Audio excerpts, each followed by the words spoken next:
We're beginning what's trending in the United States, where Senator Ted Cruz has accused the Tinubu administration of being very unhappy with him for bringing the topic of the reported killings of Christian genocide in Nigeria to the forefront, including the proposed legislation to designate Nigeria as a country of particular concern.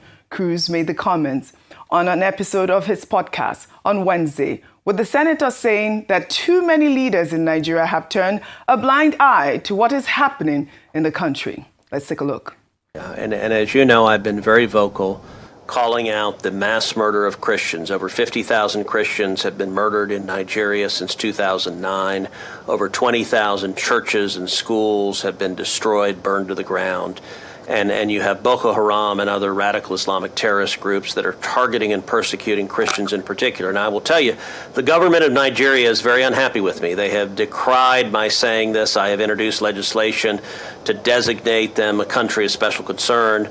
And the government of Nigeria is very unhappy. And I've said, look, there are far too many government leaders who have turned a blind eye to what is happening, who have acquiesced in what is happening, who are enforcing either Sharia laws or blasphemy laws and facilitating the persecution of Christians.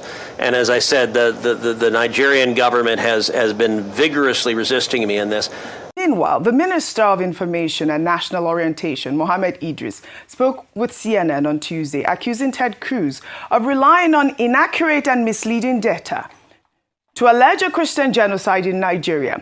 Idris said that such claims fail to reflect the complexity of the country's security challenges and warned that spreading such claims unknowingly supports criminals whose main aim is to stir religious tension. Let's take a look. Some of the claims made by some officials in the United States is based on faulty data. Some of them, some assumptions that the victims of this religious violence are largely Christian. Yes, there are Christians that have been attacked, but these, criminals do not just target one religion. They target Christians. Yeah. They also target Muslims. We have seen that in several parts of, especially the northern part of the country. So yes, indeed, we have security challenges in Nigeria, but we also have to recognize that there is a massive drive by government to ensure that Nigeria is ultimately safe for everyone. But for the records, we want to say that Nigeria is a very tolerant country when it comes to religion.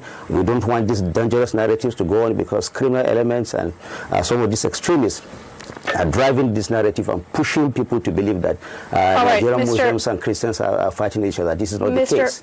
All right, once again, Dr. Bati, we are seeing how this issue has grown to becoming one of global importance, that a senator seems to be following developments on this topic locally. The question now is how to address religious persecution in Nigeria. The minister is emphasizing that, characterizing the attacks as being against Christians alone will drive Nigeria towards unnecessary division, noting that, criminals want to portray the situation as a fight between Christians and Muslims. And that's about the most important soundbite I got from that interview with Mohammed Idris, talking about the fact that this idea of a Christian genocide is actually fueling the terrorists more. Your thoughts? Okay, there's a disconnect in the global information world order. That's what it is called, whereby you have the Western media having a mindset about, what is categorized as the third world.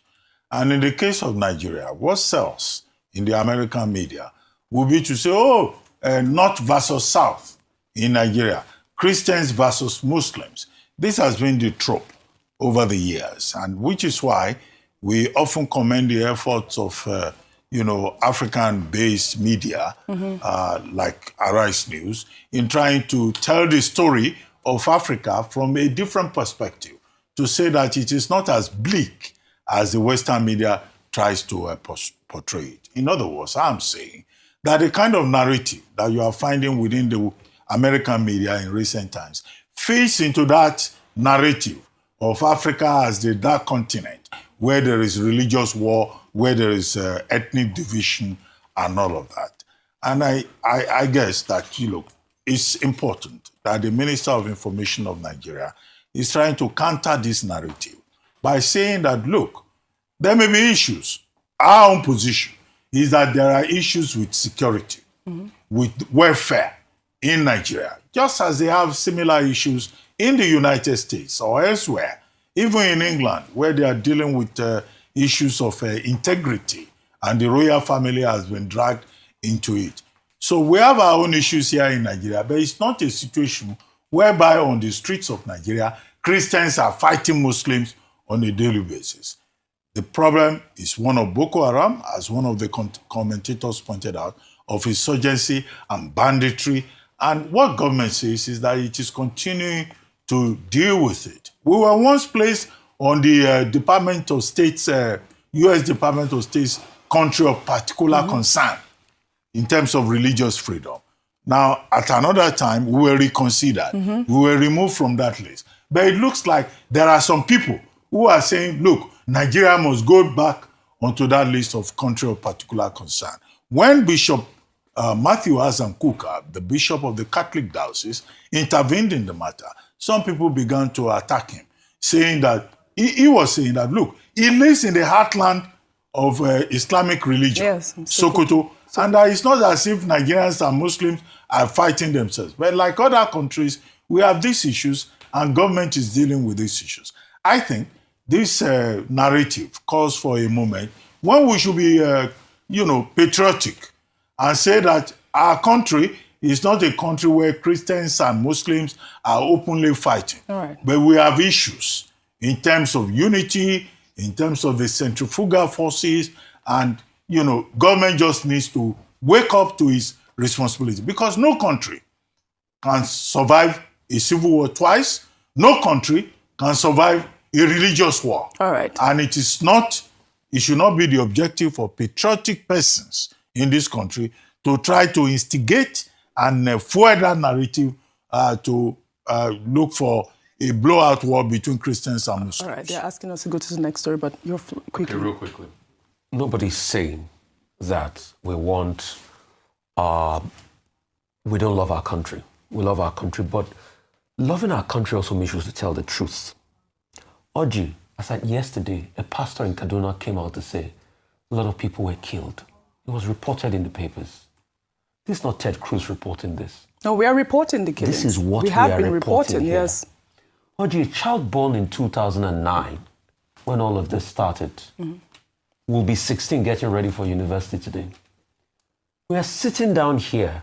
Yes, we don't want our country to be put on country of concern list. But when will our government solve this problem, Oji? Is it because all of us here, none of us, our relatives have been killed? Or even directly affected. Maybe when people that are close to us are directly affected, we will know that it is time to speak up for these people. Oji, these killings must stop, and the government has done nothing about it. They've just been giving marching orders to the military, and it has increased. Look at bodies being buried. Look at pastors being threatened. So who are those threatening those pastors? All right. As regards Father Kuka, this is what I have against him. I can only say this today, and I'll stop. When Deborah was killed, and people raised eyebrow, what happened afterwards? Didn't people go on rampage and protest? Didn't they release those that killed Deborah? Didn't it lead to burning of churches and religious houses in Sokoto then? So why are we deceiving ourselves that these things don't happen? Yes, Let's say the truth. Yeah. Because it doesn't affect us. We are here to speak for people. That's why God put us here. Yeah. And God will ask us questions. What we're saying is that it's not That's that just Christians are being targeted. Muslims are also being targeted. Yeah, this Yes, is the point but that We have has a been country made. Christians are killed. in which we are all living in a pressure cooker Right. situation. Right. The responsibility of government is to make this country safe Yes. for all of us. Have they done and it? that's why we say government needs to do more. I've And used this- to we do should more not, since we over should, 10 years. we should desist from Right. inflaming ethnic Nobody's or religious inflaming passion. anything. And I Things think are that's the happening right against point. Christians. Deceased from inflaming ethnic passions. Like what the minister has said, the fact that the terrorists are fueling this whole idea and continuing to benefit from the narrative that it's only a Christian genocide. Muslims are also being killed, and we have also seen mass graves of Christians being buried. Now, we have charged the federal government on this table to stop the killings. That's really all we are Simple. asking. Stop That's the all we killings. want.